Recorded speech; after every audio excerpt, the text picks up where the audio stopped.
நீங்க என்னதுக்கு அவங்க பின்னாடி ஃபயர் விட்டுன்னு ஓடுனீங்க? அறிவு வேணா உங்களுக்குன்னு கொஞ்சம் கூட அறிவு கிடையாது. அவங்கெல்லாம் யாரு? காசு வாங்கி நடிக்கிறவங்க, டூப் போட்டு நடிக்கிறவங்க.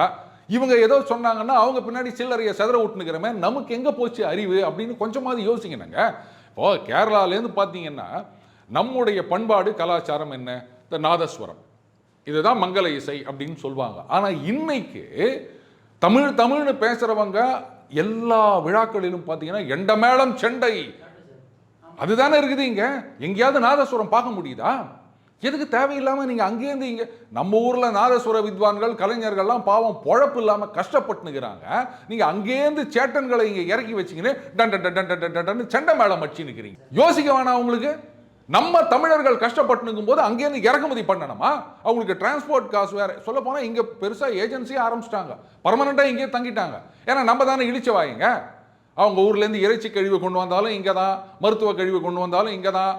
அவங்களுக்கு நம்ம வெத்தலை பாக்கு வச்சு வாங்க உங்கள் சண்டையும் இங்கே கொண்டு வாங்க அப்படின்னு. ஏன்னா நம்ம சண்டையே போட மாட்டோம் பாருங்க.